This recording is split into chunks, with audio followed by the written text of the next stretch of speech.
Hey, what up, YouTube? Welcome to the Money Room. It's your boy Nam Diesel, founder of the Money Room. And with me, I have, as usual, or soon it's going to be as usual because, we do it all the time. Or we're going to be doing it all the time. I have with me Tuxie, my co-host of the Money Room. And I have here with me Addy. Addy's also another member of the Money Room.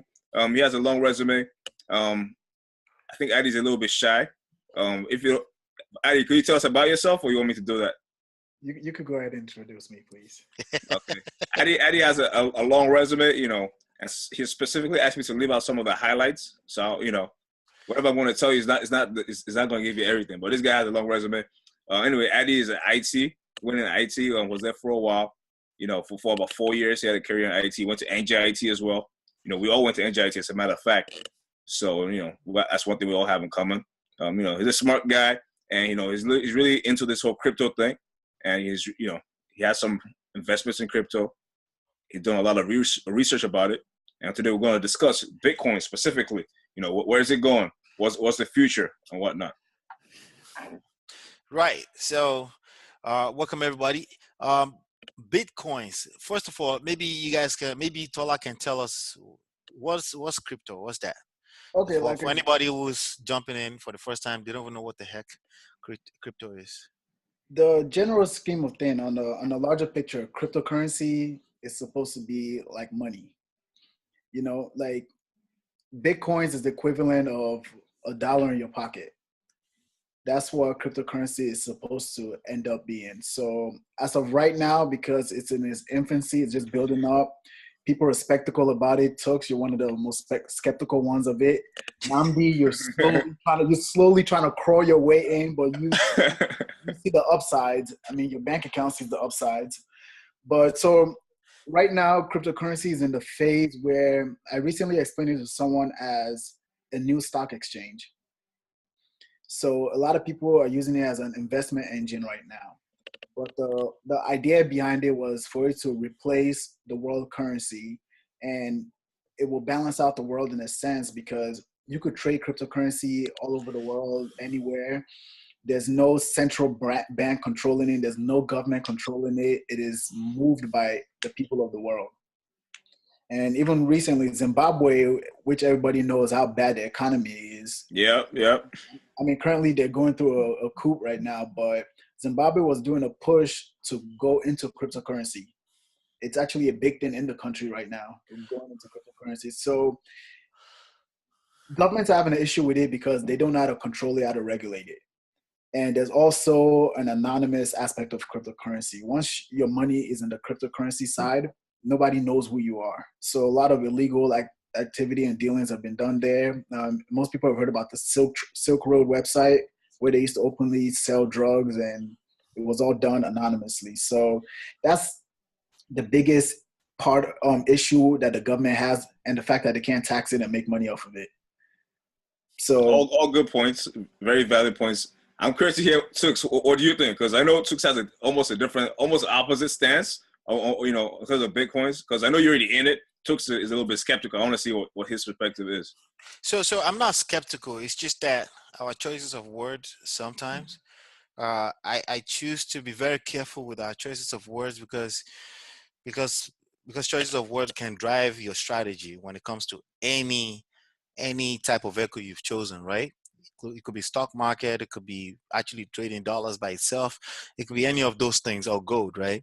So, but I think it's very simple. I think the cryptocurrency, not cryptocurrency in general, but Bitcoins right now in this moment in time, because that was a question you asked me.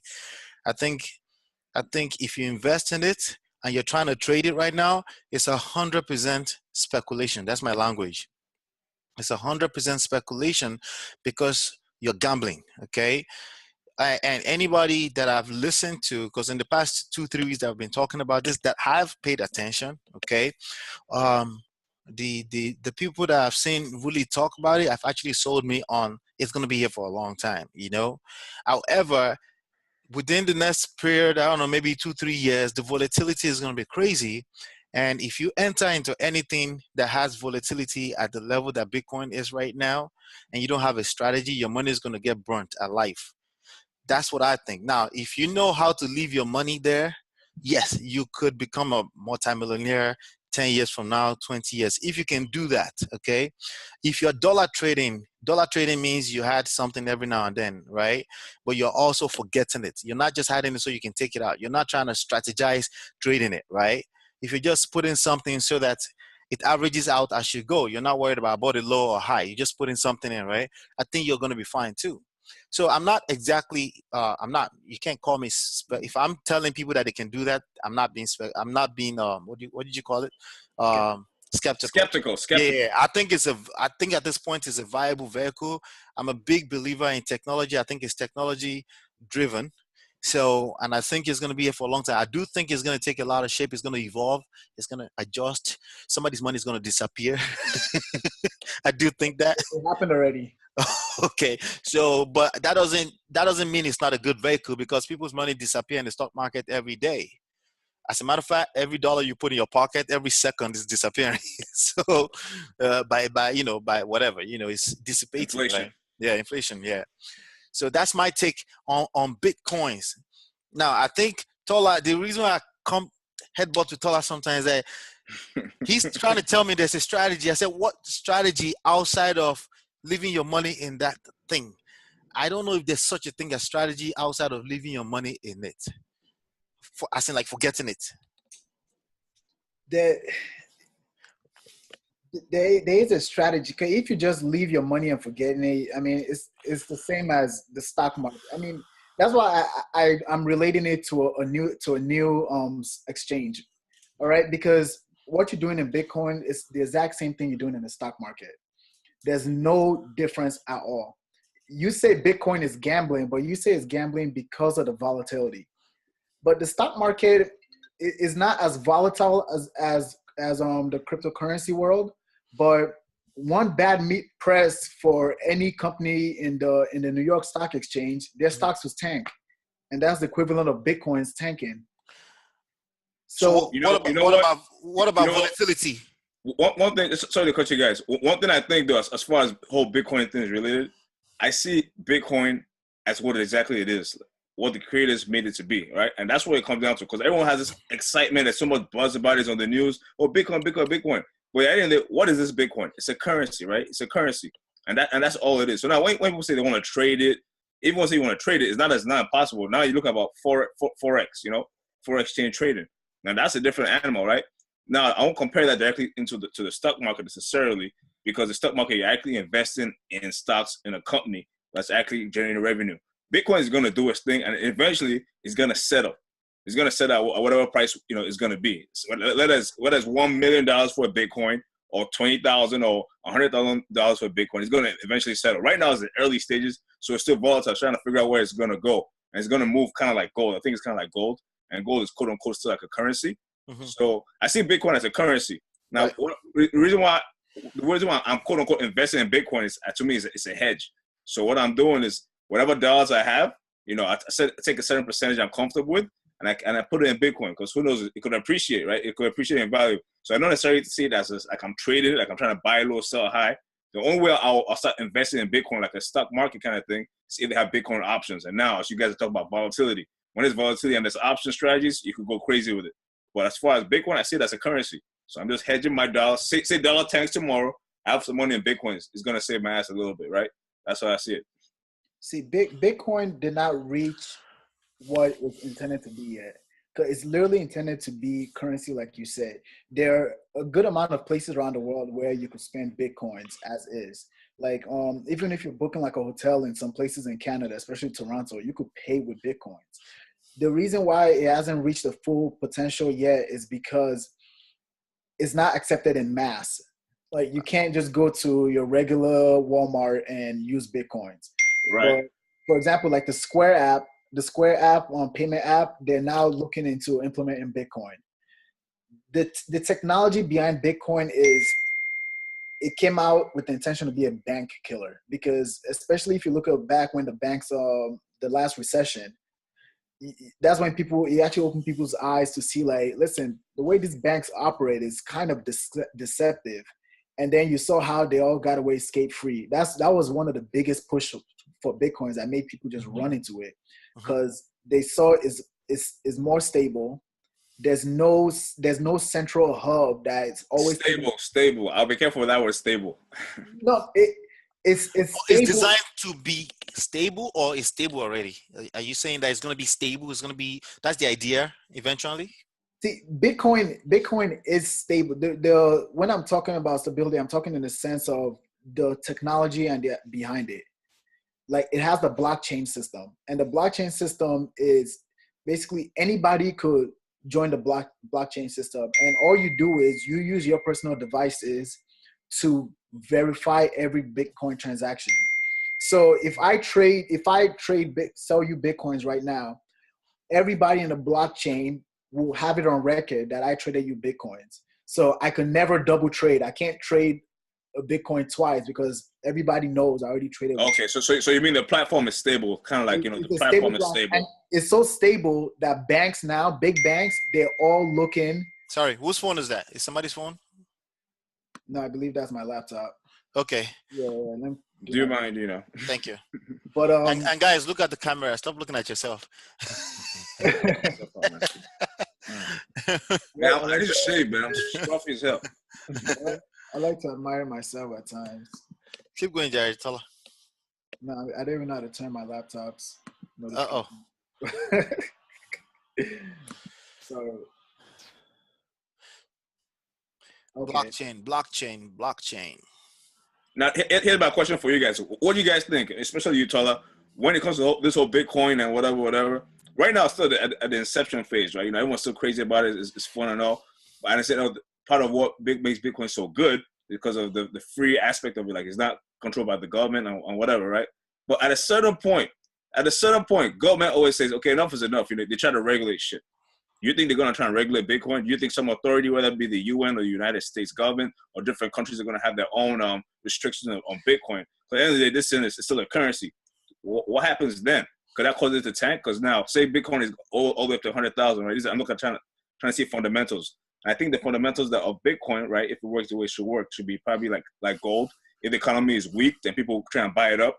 But also, what it was driving Bitcoin is the freedom aspect about it. You know, as you said, people could do illegal transactions. That's the negative aspect. But people like the freedom about it. What happens if 10 years from now, governments say, okay, we're going to put regulations on this Bitcoin thing. It's going crazy. It's causing problems. And what happens then? Before Tola, the expert, goes in on here, I just think anything, I think you can stop technology. You can try, but you can't stop technology. As mankind, as we're moving forward, we're going to see uncharted territories. We're going to continue to see things that we've never seen before. And I think Bitcoins or cryptocurrencies in general is one of those things.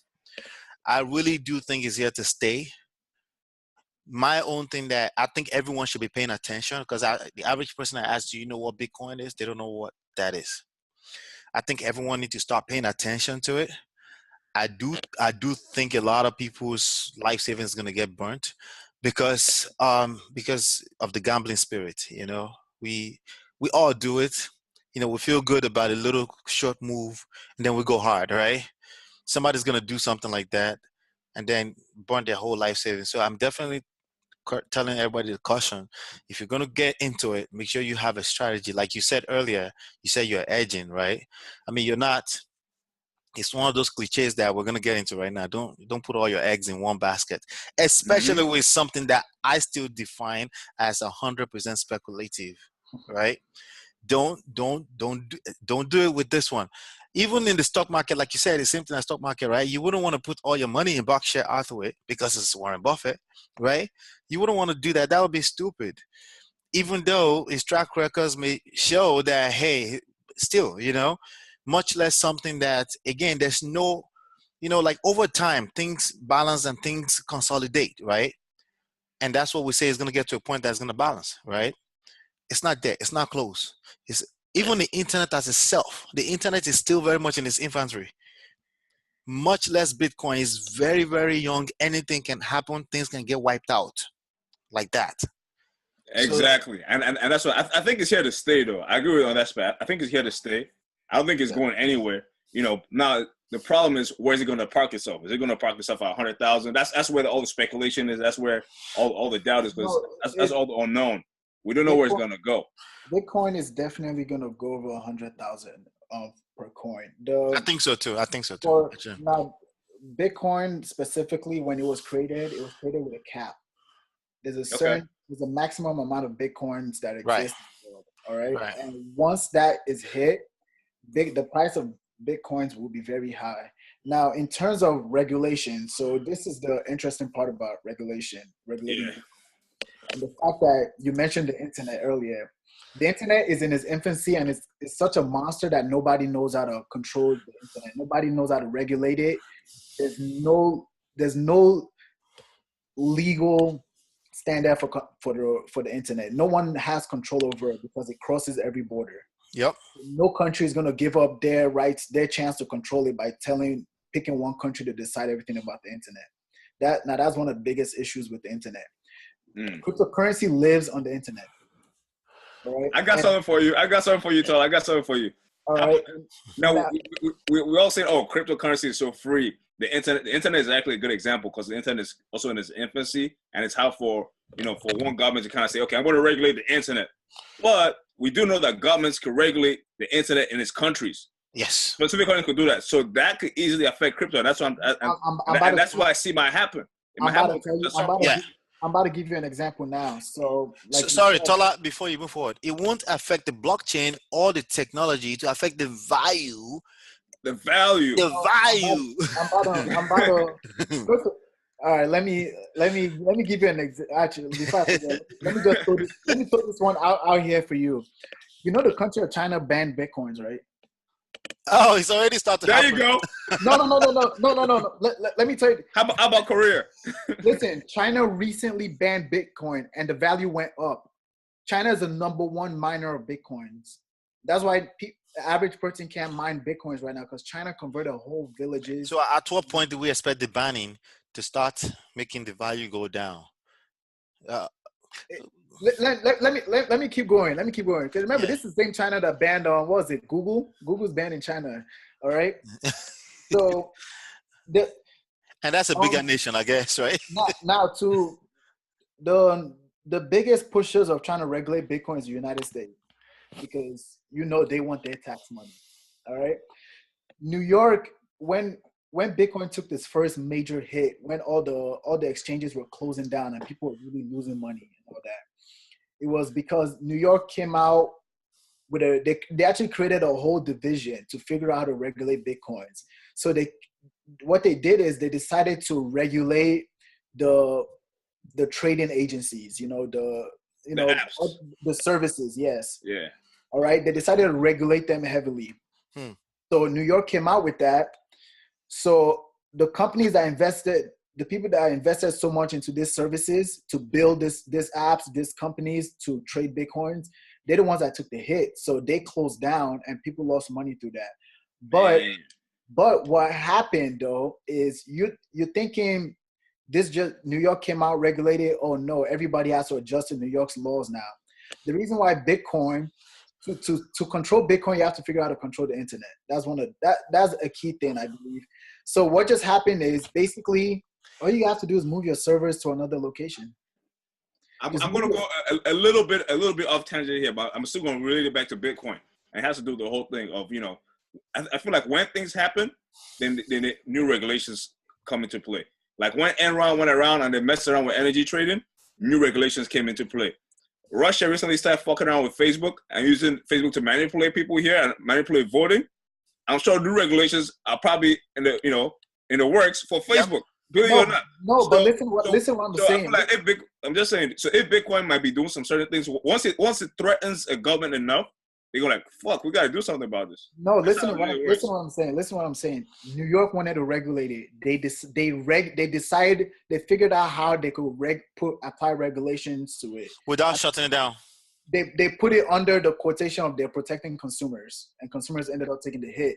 Well, everything is though. Everything is about protecting consumers. That's what they always say. Quote unquote, yeah. But all that happened is if you tell these companies you can't trade. Ogatooks. Yes, I got you. Yeah. But if they're saying you can't trade Bitcoins in New York, they'll just move to New Jersey. If they say, oh, you can't trade in the US, they'll just move to another country. That's it. You see, Bitcoin is in the internet. That's the whole thing. As in, there's no is decentralized. That's the keyword around Bitcoins. Is decentralized. That means you can't pin it down to any point. It's all over the internet. The internet is everywhere. It's the internet of everything. Okay, I have a verdict. I have a But verdict. wait, hold on. Let me tell you how the U.S. did end up regulating Bitcoin. Okay, they And did, or they're still evolving in doing that. They're no, not done with that. the Bitcoin. I mean, the U.S. did something significant towards Bitcoins. A lot of people don't know because a lot of people ignore like minor things in life when it comes to reporting taxes. Mm-hmm. The United States government has classified Bitcoins as property. So when you trade it, you have to report it for your taxes, to pay taxes on it. That's what they were able to figure out to do. I mean they're getting their cut. That's what they want. They want their cut.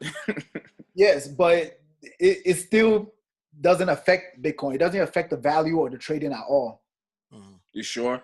No. That's part I was talking about. Now, say before I was like, oh, Bitcoin is so awesome. If I go into Bitcoin, I don't have to pay taxes anymore. I don't worry about taxes, right? Then the moment I hear, oh, they have regulations on it, that I have to pay taxes, I might pull away from it. I'm just trying to show how the demand and supply works. So when there's less demand for whatever fundamental reason driving it, that could cause the value to drop. But These kind of drivers. No, it's just like stocks. You're not paying taxes on it annually. You pay taxes when you trade. When you sell it, you pay tax. You pay capital gain. Yeah. Now, let me my verdict. You guys can keep talking about it, but this is my conclusion on Bitcoins or not. Okay, I think it's here to stay. I think like United States never stays in the position of shutting anything that's related to freedom down. They just won't. That's why they're having a hard time regulating guns. Okay, because they don't like shutting people down. Ultimately, it's about the public, right? So they're not going to shut Bitcoins down. I think if they don't, a lot of countries adapt towards that, right? I think the internet. I said the internet was still in infancy, right? The reason why it's continued to grow is because the United States have always embraced the idea. Okay, so that's how I feel about it. I think it's here to stay. I really do think that a lot of people's money is going to continue to. A lot of people's money are going to get burnt through the whole process. I mean, mine grew. Bobby, how's your recent investment been? Are they on fire or are they growing? I'm not mad at it. I'm not mad at it. And for me, you answer my question. Are they on fire or are they growing? For me, it's a hedge. So even if it grows, I'm like, I take it with a grain of salt. Answer the question. Yes or no? Yeah, it's grown. It's grown. Okay. Yeah. Okay. But I'm not holding on to it, like, because I'm not in that mental space where I think I'm trying to, if it goes, I'm happy about it. But I'm not in the mental space where I'm saying, okay. But let me paint this picture for you guys. All right. If all the countries in the world decide to say, okay, we're anti-Bitcoin, all the countries, we're gonna shut Bitcoin down. Okay. This is what happens. All right. They have to go one by one and find where the servers for the trading. Now, the thing with, if you buy Bitcoins, you're supposed to save it on a personal flash drive. Mm-hmm. So even if you buy it from, you're supposed to. That's how. I didn't do that shit. Now you see when you're supposed to save your Bitcoins on a flash drive. Yeah, when people lost money, it was because they never saved their Bitcoins. See, when you have a Bitcoin, you save it on a personal drive that goes everywhere you go because that's your money. So if the service you bought it from, if they shut down, they shut down. That's on them. You have your money. You gotta show me how to do that, man. You gotta show me how to do that. That's the whole thing. You could never actually lose your money by Bitcoin shutting down. I mean, the value of Bitcoins could change, and that will affect the money. But apart from that, like if it's saved on your flash drive and the service you bought it from closes down, you don't lose your Bitcoins. It might affect the value of it, but you don't lose it. So if all the countries want to shut down Bitcoins and say, no, it's illegal in our country, Bitcoins live on the internet. All you have to do is access or you could trade directly with somebody. Like if I know you have a Bitcoin, Namdi, all right, the country has shut down Bitcoins. I could still call you. I'm like, hey, I'll give you this and such for the X amount of Bitcoins. And we could just plug in our flash drives and you could just give me Bitcoins and take. That's it. It's so simple. It's so simple. Interesting. And the thing is, once it gets once we get like connected to the internet somehow, all right, the blockchain will verify it. Then it's clarified along the whole blockchain system. So that's why everybody has to kind of use these services, because these services push it out to the blockchain. You get it? It's this, rather than you like connect like your computer that's set up in the blockchain, rather than you trade into that. Gotcha. These services they do it for you, and they charge you like a little bit, Yeah, they take like this. I mean, that's how they make their money. So all the countries could shut. Like for example, I'm not sure if you know what the Pirate Bay, what it is. It's like the #1 pirating website. The world has been trying to shut it down for years upon years. All they do is just move their servers left and right. They even wanted to buy like an old oil rig in the middle of the ocean, but the UK government blocked them from doing that. Now, if they buy that oil rig, all right, they'll just put their servers there. Nobody could touch it. So, and now you have a system that doesn't have any centralized thing. Like it's just everywhere. So you could, for you to shut it down, you have to shut down the internet. Like if all the government say Bitcoins is illegal, the value of Bitcoins will go up because now it becomes an exclusive underground thing. You think so? Yeah, because once something goes exclusive underground, for example, look, all the drug dealers, they're all going to be dealing with Bitcoins and trading Bitcoins because that's how they'll be able to move their money discreetly, which is already where they are. Anybody that's trying to make a large purchase behind the scenes of the government, they're all going to do it through Bitcoin. It's anonymous. Once your money is there, it's anonymous. So they could all shut down. Everybody's just going to go underground with it.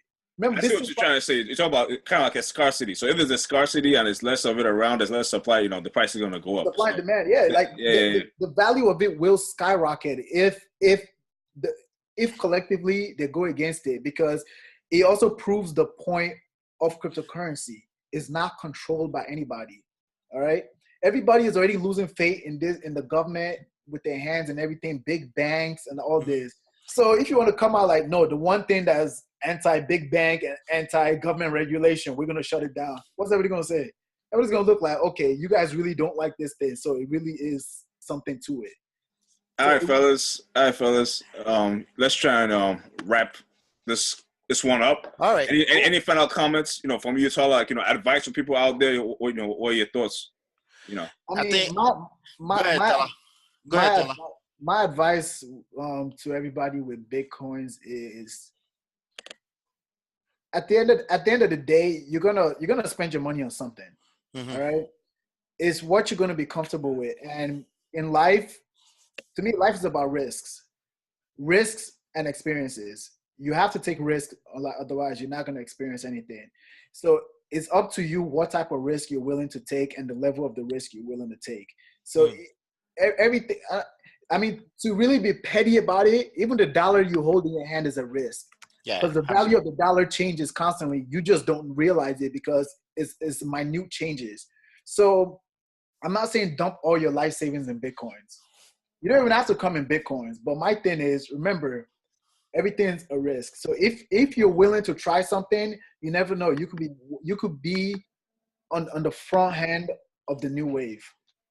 So it's just something. If you feel comfortable, try it. But don't give the excuse that it's extremely volatile. Nobody knows about this, because it's just like the stock market. The only way you could really win in the stock market is if you do insider trading. Otherwise, you're taking risks also. That is a total complete lie. That last part about stock market, but we can have a conversation another day. I'm gonna side eye you right now. It's a risk. No. You have to be a Martha Stewart in order to win in stock market. No, the stock market is a risk. It's just there's more information about this company. Like, but that's the point. I'll tell you this about the stock market. So like, if you bought the stock market and you're just a dumbass, you bought it at the beginning of this year and just held on, you'll be making a shit ton of money. Not shit ton of money, but you'll be sitting pretty good right now. So and that's historically. So no, when people say that, there's not trading smart. Namdi, if you bought, if you like this, everyone can make money. Namdi, but it doesn't work like that in real life.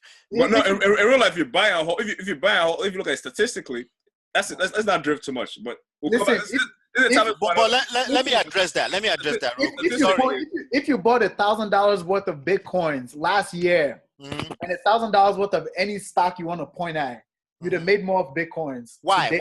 Why? You tell me why. There's a Why? specific reason for that in this moment in time. It's not always going to be like that, right? There's no specific reason for the. Remember, what brings value to Bitcoins is people's trust in the system. No, it's speculation. There's no trust, actually. It's actually pure speculation. No. At this point in time, it's pure speculation, bro. It's 100% speculation, which is why it is not a smart idea that I'm going to put this money, and next time it goes to 8,000, I'm going to try to clock it and then take it out when it gets to 9,000. It's the wrong move if you're putting money in Bitcoins right now. And you just said something. The one reason why you cannot compare stock market, especially United States market, stock market, one reason why you can't compare is because there's data, there's consolidation that has happened over time, okay? And that's a lot. That's a lot to consider when you're considering if you invest in it or not. Now, to your point about taking risk, I completely agree. There's certain type of risk, including sometimes 100% speculation that you just take maybe a portion of your portfolio and you say, let me put that in there so I don't miss out. Even if I miss out, I'm okay on this side, which is what Nnamdi was talking about edging earlier. That's a real strategy because 100% speculation is in the portfolio does not mean you don't have a strategy. You know what I mean? When you put 100% of any type of money in there and you say, no, it's definitely going to go up. Or what you just said about if you bought 1,000 last year, you would have made money. Somebody's going to take that and say, oh, that means I should put 1,000 right now because I'm probably going to make money. They may be wrong. They may be right, but they may be wrong. But the key word there is may. It's 100% speculative. And for you to say that there's no real strategy in stock market outside of no, absolutely. You can learn fundamental analysis. You can learn technical analysis in the real stock market that we're talking about, the United States market, and you can use that and you can strategize yourself and you can make a lot of money without being an inside trader. It takes time, it takes learning, and it takes becoming an expert at it. Yeah, insider trading is definitely it's definitely not the way to make money in stock market. Like I could prove that to you, but we'll have that in a different conversation. There's so many strategies. There's momentum. There's growth. There's so many different. When people look at the charts, there's so many different ways when it comes. I can even argue that insider trading is 100% speculative because if you hear news about something and there's no strategy behind that. That's just you basing somebody you heard something or some insider secret or something like that. They could be wrong altogether. Even that's even worse. You see, for example, like on a bigger scale of things. Listen, what gives these companies value? All these companies in the stock market. Stick to Bitcoin. Stick to Bitcoin. No. No. What determines their value? What determines their value? Oh, right? The company's value. What determines value? Well, there's a real product that we can start from there. There's a real product being sold. They have revenue. They have services. They have earnings statements. There's so many that go on fundamentally that makes you okay. I don't have a stock. A stock is like a portion. I have a portion in this company. You're kind of like I'm trying to buy a portion of this company because you believe in the company's growth. I have an example. Fundamentally, how it works. Fundamentally, I have an example. In reality, other things drive the stock price. Like a stock price could be driven by news, a couple other things. But fundamentally, the stock is supposed to represent the company's growth. Yes. That and that's people trusting that. You know what? As in this product is selling, they just made this news about this something. I'm going to give them some money to do more business. That's the fundamental meaning behind the stock market, right? But the stock options. Let's talk about stock options, right? Stock options is futures. So many different things. If you go into that and you just want to buy puts and you want to buy calls, you're going to lose money. If that's the only strategy If you don't know how to use strategies behind volatility, there are certain things that you need to know. Is a real skill set behind that, right? If you don't get into that, as in like this is a profession, there's a real skill set, you're going to lose money. Why? For the same reason. It's 100% speculative to think that this thing is going to take off in a certain amount of time. Because in that time, because stock option is based on time, right? There's an expiration date, right? In the certain time, if it doesn't hit, you just lost all your money. It evaporates. That's actually the word. Pretty much expires. Your contract expires. Yeah. So, and I feel like Bitcoins is that right now. Now, the future of Bitcoins is CBOE. I think they're enlisting it right now. You just missed a point, right? You said with the stock option, your money evaporates. It does. Stock No. options. Not stock market, Options. but stock options. Options. Yeah, Options. I know. Stock options. Stock option. You say your money evaporate. Yes. The value of bitcoins could tank. You still have the same amount of bitcoins you have. Bro. Tell you're missing the point. If they have Bitcoin, say they roll out Bitcoin options very soon, and you apply the same kind of strategy and you buy a Bitcoin option and you don't exercise it properly, it will expire too. An option is just an instrument that works that way. That's how it works. Remember what Bitcoin is. Bitcoin is still currency. Tell you're missing the point. You're missing the point. Don't worry. We'll get it. Bro, I could manufacture a coin in my house. It was zero. In my head, I can manufacture a coin and call it Total Coin, right? You can. Like you said, it's saved on flash drive. Okay, it's saved in the blockchain, right? The real value behind this is us human beings. Like, you know what? We're gonna roll out a new coin. It's gonna be called the TMR coin, the money room coin, and Tola is gonna be behind it. So you're gonna push the price up for us, right? Right. And the blockchain is living somewhere on a server in Lekki. Lekki phase 1 or 2. The blockchain is everywhere. But look, you gotta understand, this system is so good. These big banks are all going into it. I agree. It's gonna be around for a long time. I do. Do you know why? Do you know why everybody is not singing the praise of it? Because they try to make their money in it. Then they'll tell everybody about it. Are you gonna tell everybody about making all the money in the world before you make it, or what? The way you're gonna make money in it is if everybody knows about it. When they start putting all the money in. If your money in there and other people buy it up, you're gonna move up. Value. So why do you? That's an oxymoron right there. No. You got to look. The amount of Bitcoins that's out right now. All right. Then there's the cap on Bitcoin. So if I own 100 physical Bitcoins, then the world has hit the cap of Bitcoins. All right. Then if more people want to invest in it, let me address that real quick. Maybe Namdi can help me with this. I don't know the term exactly in the stock market that they use, where Apple can get to $200 and they just one day all decide and say, you know what, it's now $100 a stock, but you own double the size, right? There's a way they do it. A stock split. Yeah, a stock split. Yeah. So I don't care if there's a limit of Bitcoins in the world.